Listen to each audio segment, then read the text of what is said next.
LouAnne. Thank you so much for joining me today. How's it going? It's going really well, and thank you so much for having me. I'm super excited to meet with you today. Totally my pleasure, really. So, where and when were you introduced to Reiki? It's kind of a funny little story. Back in 2017, I was scrolling through Facebook and saw a local spiritual healer put out a kind of like mission of, hey, I'm starting a course to teach Reiki 1 and who would be interested in doing so. And I honestly sat there and said, I don't even know what Reiki is. Sure. So I did a little research on like, what does that even mean? What is Reiki? And did a little research on her because I really didn't know her either. And just decided I'm being nudged to do it. So do it. So I enrolled in the class with never even experiencing Reiki in my life and walked into that class ready to learn how to actually practice and give Reiki. Did you take this class in person or was it Yeah, online? it was in person in 2017. Okay. All right. Awesome. Awesome. Great. So, do you mind sharing your own personal healing journey with us all? Yeah, not a problem at all. From a very young age, knew that I was a little different, so to speak, than others, or at least from my peers, from what anyone else would share. I have always had kind of a knowing and this intuitiveness about me, and that's kind of been my true guide. As I've started to learn and grow, I've learned that I am just definitely an intuitive. And I'm definitely fully in connect with my spirit guides and have been for a very long time. And looking back at my own childhood, knowing that those spirit guides is what got me through a lot of my childhood that wasn't always roses and sunshine. Sure. Um, and when I got into Reiki and kind of having that first attunement was my very first aha moment. That was a little shocking to me. I didn't know what to expect from that attunement. And what I got was a very quick fast forward through of seeing previous lives that took place and kind of seeing some repeating patterns and realizing that now is my purpose to stop repeating those patterns and basically crash them and basically burn them to the ground and go through and work through all of that trauma and unhealing of past times. And that is what I've been doing since then. So I've been Reiki practitioner 1 for about 6 to 7 months. And then I went in and became a Reiki practitioner 2 in 2018, the early part of 2018. And then was kind of just steady, feeling good with that and having some clients to work on and really enjoying that piece of it. And then it was in 2020 when COVID hit that I was like, I really want my master's. I want to teach, but I didn't want to do it online. I am definitely a hands-on girl and I like having that one-on-one in-person type of interaction. So I waited until 2022 and had found a class that was offered with another mentor of mine who I definitely just admire to the ends of the earth.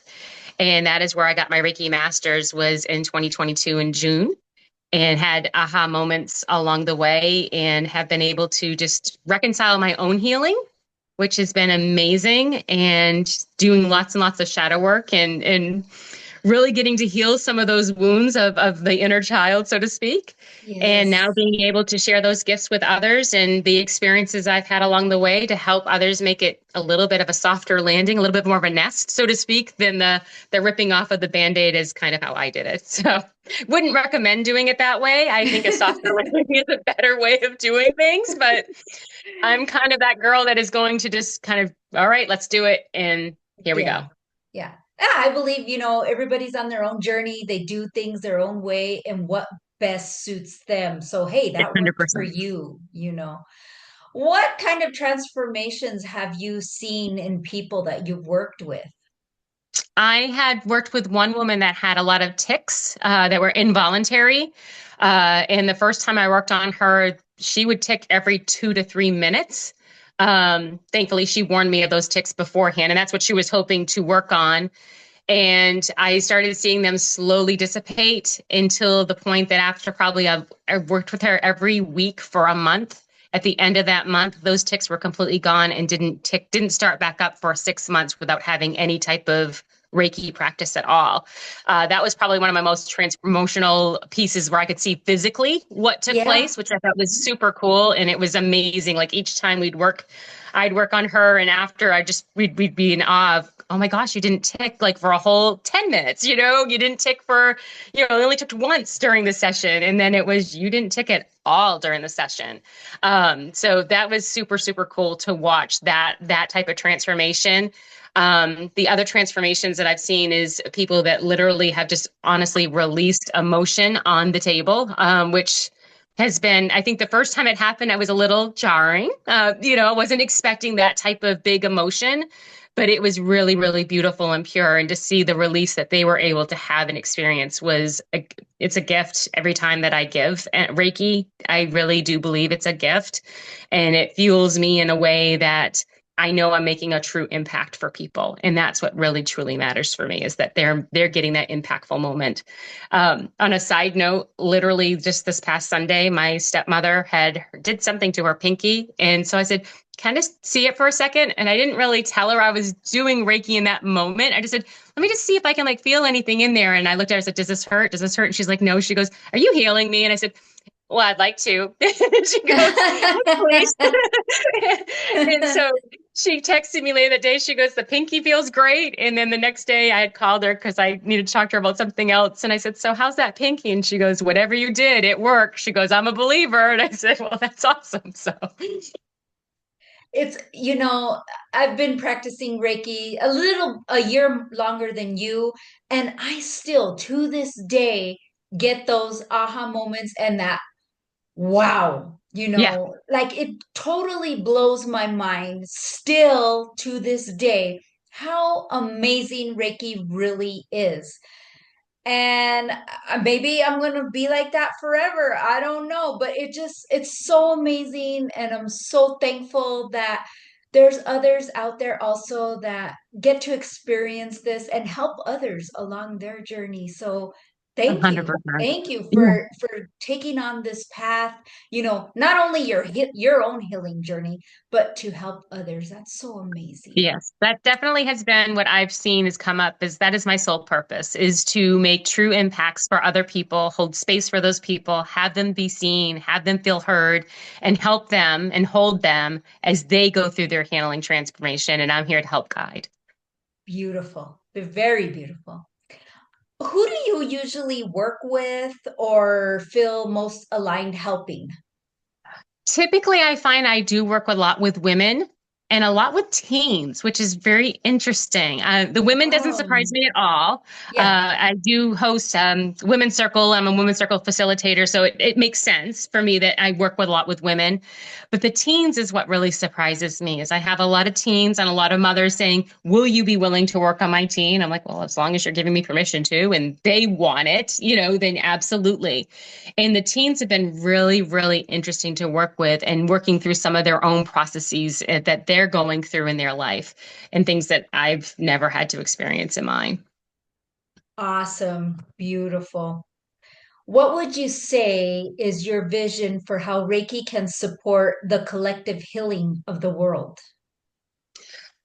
I see Reiki as not only a modality to help heal the physical pain, but the emotional pain that we all kind of are subjected to in our day-to-day life. No matter if you have big trauma, little trauma, it's trauma.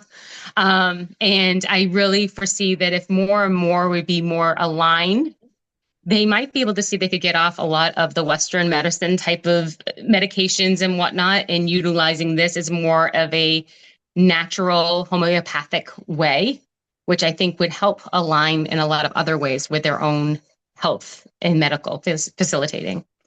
Beautiful. Beautiful. Last question here. If people wanted to get in contact with you, to schedule with you, to connect with you, to talk with you, how would they find you? They can find me online. I do have a website. It's www.louanne, Louanne Viola, V as in Victor, IOLA.com. And then, of course, I'm on Facebook with that same spelling. So there's two different ways right there. They can definitely get in touch with me and contact me. More than happy to speak with anyone regarding Reiki or, women's first circles or any type of intuitiveness that they possibly could use. I'm more than happy to help. Great. I so appreciate your time, LouAnne. Oh, thank Get you. to know you a little bit, your Reiki journey, and what you feel is your purpose in helping others. I really appreciate you. Thank you so much. Thank you too. It was wonderful to talk with you today. Thank you.